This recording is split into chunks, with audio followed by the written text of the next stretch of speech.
آپ صلی اللہ علیہ وسلم نے فرمایا ہر وہ اچھا کام جس پر اللہ کا نام نہ لیا جائے وہ مبارک نہیں ہوتا۔ تو قرآن مجید کی ابتدا اعوذ باللہ بسم اللہ کے ساتھ کہ دل کے اندر شیطان کے وساوس نہ ہوں اور اللہ کی پناہ میں آ جائے۔ اعوذ اس کا مطلب ہے کہ میں پناہ چاہتا ہوں، باللہ اللہ کے ساتھ، اللہ کی پناہ میں آنا چاہتا ہوں، من الشیطان شیطان سے، رجیم جو کہ مردود ہے، دھتکارا ہوا ہے۔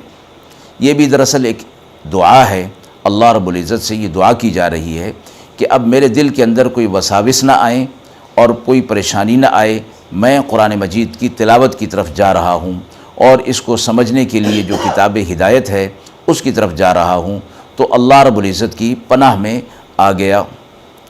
اعوذ باللہ من الشیطان الرجیم پڑھنے کا ایک موقع حدیث مبارکہ میں غصے کے وقت بھی آتا ہے۔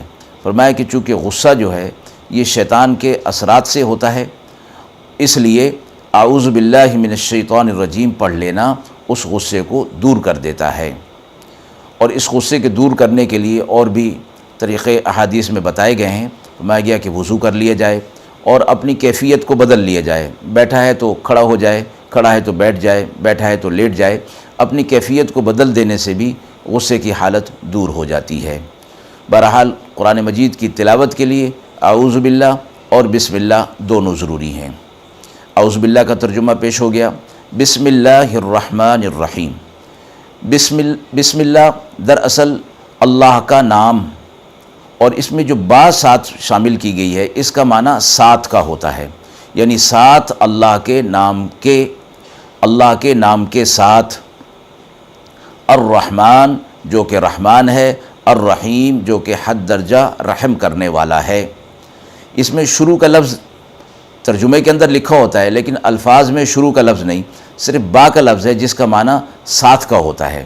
تو اصطلاحی طور پر یہ بات آ جاتی ہے تفہیمی طور پر کہ اللہ کے نام کے ساتھ ابتدا کرتا ہوں، اللہ کے نام کے ساتھ مدد لیتا ہوں، اللہ کے نام کے ساتھ برکت حاصل کرنا چاہتا ہوں، وہ اللہ جو رحمان ہے اور رحیم ہے۔ اب اللہ کا لفظ آیا ہے اس میں، اللہ رب العزت کا ذاتی نام ہے، باقی جتنے نام ہیں وہ سارے کے سارے صفاتی نام ہیں۔ تو اللہ رب العزت کا اس نام کی تثنیہ نہیں، نہ اس نام کی جمع ہے، کیونکہ اللہ وحدہ لا شریک ہے، اس لیے نام کا تثنیہ بھی نہیں ہو سکتا، نام کا جمع بھی نہیں ہو سکتا۔ اسی طرح آگے جو اللہ رب العزت کی صفت بیان ہوئی ہے کہ اللہ وہ جو رحمان ہے، تو رحمان بھی اللہ کی خاص صفت ہے، اس کی بھی جمع نہیں آتی، اس کا بھی تثنیہ نہیں آتا۔ رحیم جو ہے فرمایا حد درجہ رحم کرنے والا، یہ کسی اور کے لیے بولا جا سکتا ہے، مخلوق کے لیے بھی بولا جا سکتا ہے، جیسے قرآن مجید کے اندر آپ صلی اللہ علیہ وسلم کے لیے رؤوف الرحیم فرمایا گیا۔ لقد جاءکم رسول من انفسکم عزیز علیہ ما عنتم حریص علیکم بالمؤمنین رؤوف الرحیم۔ آپ صلی اللہ علیہ وسلم کے لیے رؤوف اور رحیم کا لفظ استعمال ہوا ہے۔ تو اللہ رب العزت کے نام کے ساتھ ابتدا کرتا ہوں، میں استعانت مدد لیتا ہوں، برکت حاصل کرتا ہوں، رحمت حاصل کرنا چاہتا ہوں اللہ کے نام کے ساتھ جو اللہ رحمان بھی ہے اور رحیم بھی ہے۔ اس نیت کے ساتھ اور اس مفہوم کے ساتھ جب بسم اللہ الرحمن الرحیم کو پڑھا جاتا ہے تو فرمایا کہ پھر اللہ کی مدد و نصرت اس کام کے اندر آ جاتی ہے اور اللہ اس کام کے اندر جو خیر ہوتا ہے وہ عطا فرما دیتا ہے۔ تو قرآن مجید کی تلاوت کے لیے یا اس کے علاوہ اور جو اچھے کام ہیں، حدیث مبارکہ میں آتا ہے ہر اچھے کام کی ابتدا اللہ کے نام کے ساتھ ہونی چاہیے۔ اب یہ گھر میں داخل ہونا، کوئی اور کام کرنا، لکھنا پڑھنا، کسی کے ساتھ میل ملاقات کرنا، مسجد میں داخل ہونا، اگر یہ مخصوص جو دعائیں ہیں جن کو اذکار مسنونہ کہا جاتا ہے، اگر وہ اس موقع پر یاد نہ ہوں تو بسم اللہ الرحمن الرحیم پڑھ لینا بھی کافی ہو جائے گا اور اس کام کے اندر برکت حاصل ہو جائے گی۔ تو سورت کی ابتدا، قرآن مجید کی ابتدا سورۃ الفاتحہ کے ساتھ ہوتی ہے، الحمد للہ رب العالمین۔ الحمد تعریف، اصل لفظ تو ہے حمد، اس سے پہلے الف لام جو داخل کیا گیا یہ استغراقی ہے قاعدے کے اعتبار سے، جس کا معنی ہوتا ہے کہ حمد یعنی تعریف جو کہ خاص اللہ کی تعریف ہے، حمد کسی اور کی تعریف کے لیے استعمال نہیں ہو سکتا، یہ لفظ صرف اللہ کی تعریف کے لیے ہے۔ اور پھر اس میں بھی الف لام اس سے پہلے داخل کر کے یہ معنی ہو جاتا ہے کہ اللہ کی تعریف جہاں جہاں بھی ہوگی، جو بھی کرے گا، جب کرے گا، جس حالت میں کرے گا اور جس کیفیت میں کرے گا، وہ تعریف ساری کی ساری اللہ کے لیے ہوگی۔ دنیا کے اندر کسی چیز کی اچھائی، برائی اور اس کی کیفیت، حسن و جمال جو کچھ بھی ہے، یہ اللہ رب العزت کی وجہ سے ہے، اللہ اس کا پیدا کرنے والا ہے۔ اس لیے جہاں کہیں بھی تعریف ہوگی کسی بھی چیز کی، وہ دراصل اللہ کی تعریف ہو رہی ہوگی۔ تو حمد کے اندر یہ معنی ہے کہ تعریف جو جہاں بھی ہو، جو بھی کرے، جس کیفیت میں بھی کرے، اللہ کے لیے ہوگی۔ آگے لفظ آیا للہ، اللہ کے لیے ہوگی ساری۔ اب ترجمے میں ہم پڑھتے ہیں ساری کی ساری تعریف اللہ کے لیے ہے، تو اس میں اس ترجمے کو یوں پڑھ لیا جائے کہ ساری تعریف جو کوئی بھی کرے گا، جہاں بھی کرے گا، جس حالت میں بھی کرے گا اور جس کی بھی کرے گا، دراصل وہ اللہ کی ہوگی۔ اللہ کون ہے؟ رب العالمین، رب ہے۔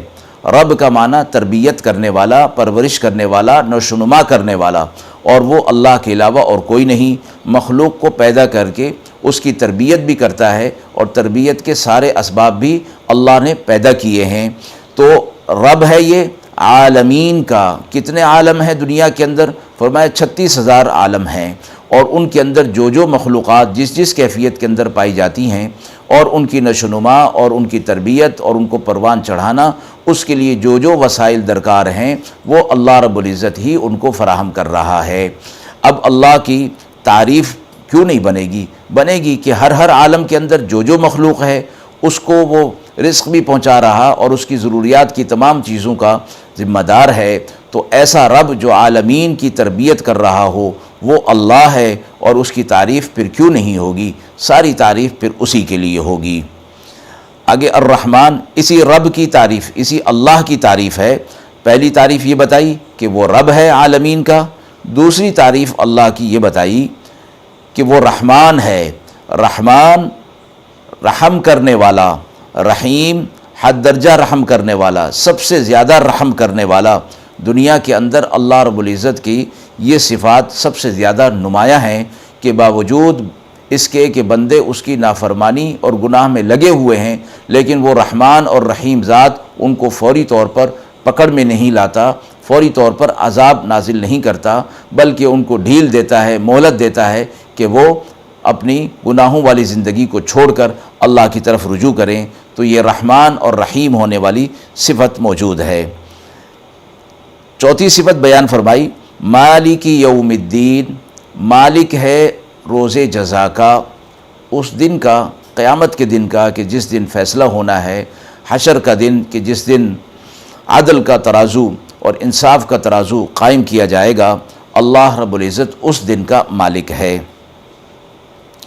ایاک نعبد و ایاک نستعین، خاص ہم تیری عبادت کرتے ہیں، ایاک خاص تیری، نعبد ہم عبادت کرتے ہیں، و ایاک اور خاص تیری، نستعین تجھ سے مدد چاہتے ہیں۔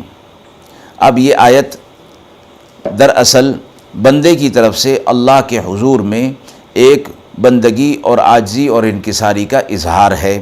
اس سے پہلے اللہ تعالیٰ کی تعریف اور حمد و ثنا تھی، تو اب بندہ اپنی عاجزی اور انکساری کو اظہار کر رہا ہے کہ اے اللہ، ہم سب بحیثیت مجموعی انسان ہم تیری عبادت کرتے ہیں، خاص تیری عبادت کرتے ہیں، و ایاک اور خاص تجھ سے مدد طلب کرتے ہیں۔ عبادت بھی اللہ کی اور مدد و نصرت بھی اللہ ہی کی، اللہ ہی سے جو ہے وہ طلب کرنی ہے۔ اب عبادت تو اللہ کی سمجھ میں آتی ہے، مدد اور نصرت جو ہے وہ دوسروں سے بھی ہوتی ہے۔ فرمایا کہ وہ مدد و نصرت نہیں جو اسباب کی دنیا میں ہوتی ہے۔ ایک آدمی دوسرے آدمی سے کہتا ہے کہ مجھے پانی پلا دیں، مجھے یہ کام کر دیں، وہ کسی سے طلب کرتا ہے۔ فرمایا یہ اسباب کی دنیا میں ہے، اس مدد سے منع نہیں کیا گیا، اور اس مدد کے بغیر تو زندگی کا معاملات چل نہیں سکتے ہیں۔ جس مدد سے منع کیا جا رہا ہے وہ مدد جو بغیر اسباب کے ہو سکتی ہے، اولاد دینا، خوشی غمی دینا، راحت دینا، سکون دینا، پریشانیوں سے نکالنا، یہ اللہ رب العزت کی مدد سے ہی ہو سکتا ہے، چونکہ یہ آتی اللہ کی طرف سے ہیں، جائیں گی بھی اللہ کی طرف سے۔ تو خاص عبادت بھی اللہ کی اور خاص مدد و نصرت بھی اللہ ہی کی طرف سے جو ہے وہ ہونی ہے۔ اس میں توحید کا خاص سبق جو ہے وہ بیان کیا گیا ہے۔ اب یہاں ایک بات سمجھنے کی ہے کہ ایاک کا لفظ جو ہے وہ 2 مرتبہ آیا، ایک مرتبہ عبادت کے ساتھ اور ایک مرتبہ مدد اور نصرت کے ساتھ۔ تو فرمایا کہ اگر یہ ایک ہی آیت ہے اور اس میں ایاک کا لفظ جو ہے وہ شروع میں لا کر نعبدو اور نستعین کے ساتھ ملا کر اگر لگا دیا جاتا تب بھی بات بن سکتی تھی، لیکن فرمایا کہ خاص جو وہ الگ لگایا گیا، کہیں آنے والے لوگ یہ نہ سمجھ لیں کہ ایاک کا نعبدو کے ساتھ تعلق ہے، نستعین کے ساتھ تعلق نہیں ہے، اس لیے ایاک کا لفظ نستعین کے ساتھ بھی دوبارہ لگا دیا گیا۔ تو ترجمہ یوں بنے گا کہ اے اللہ ہم خاص تیری عبادت کرتے ہیں اور اے اللہ خاص ہم تجھ ہی سے مدد طلب کرتے ہیں۔ اہدنا الصراط المستقیم، دکھائیے ہمیں سیدھا راستہ، یا ہدایت دیجیے ہمیں سیدھے راستے کی، یا ہمیں صراط مستقیم پر چلائیے۔ صراط کہتے ہیں راستے کو اور مستقیم کہتے ہیں جو بالکل سیدھا ہو، ذرا سا بھی اس کے اندر ٹیڑھا پن نہ ہو۔ تو اللہ رب العزت سے یہ دعا کی جا رہی ہے۔ اس آیت میں دعا ہے، اور وہ سورۃ الفاتحہ جس کو پوری کی پوری دعا فرمایا گیا، فرمایا کہ وہ اس کا اہم حصہ اس دعا کا یہی ہے کہ انسانیت کے لیے سب سے اہم چیز جو ہے وہ صراط مستقیم کی ہدایت ہے، جو پورا قرآن مجید اس کے لیے نازل فرمایا گیا اور قرآن مجید کو کتاب ہدایت فرمایا گیا ہے۔ تو یہ دعا کر رہے ہیں، اہدنا، اے ہمارے رب ہمیں ہدایت دے دیجئے، صراط المستقیم، سیدھے راستے کی، وہ راستہ جو بالکل سیدھا ہو۔ اور فرمایا کہ وہ صراط مستقیم کیا چیز ہے؟ وہ یہ پورا قرآن مجید ہے۔ آپ صلی اللہ علیہ وسلم ایک مرتبہ صحابہ اکرام رضوان اللہ تعالیٰ علیہم اجمعین کے ساتھ زمین پر تشریف فرما تھے۔ آپ صلی اللہ علیہ وسلم نے اپنی انگلی مبارک سے، شہادت کی انگلی مبارک سے زمین پر ایک لکیر بنائی اور اس کے دائیں بائیں اور لکیریں بنائیں، دائیں بائیں اور لکیریں بنائیں، اور آپ صلی اللہ علیہ وسلم سے فرمایا وَأَنَّ هَذَا صِرَاطِي مُسْتَقِيمًا فَاتَّبِعُوهُ، یہ میرا سیدھا راستہ ہے، یہ میرا صراط مستقیم ہے، تم اس کی اتباع کرو، سیدھے راستے کی اتباع کرو۔ وَلَا تَتَّبِعُوا السُّبُلَ فَتَفَرَّقَ بِكُمْ عَنْ سَبِيلِهِ، اگر تم دائیں بائیں کے راستوں کی اتباع کرو گے تو پھر تمہیں وہ صراط مستقیم سے ہٹا دیں گے۔ تو ہدایت اور صراط مستقیم ایک ہی ہے جو قرآن کی صورت میں اللہ رب العزت نے نازل فرما دی۔ تو اس آیت مبارکہ میں ہدایت کی دعا کی جا رہی ہے، اہدنا الصراط المستقیم، اے ہمارے رب ہمیں صراط مستقیم کی ہدایت دے دیجئے۔ اب وہ کون سا صراط، کون سا راستہ، اس کی وضاحت اگلی آیت میں ہے۔ صراط الذین، راستہ ان لوگوں کا، انعمت علیہم، جن پر آپ کا انعام نازل ہوا یا جن پر آپ نے انعام نازل کیا تھا، ایسے لوگوں کا راستہ جس پر وہ چلے اور آپ نے پھر ان پر اپنا انعام نازل کیا۔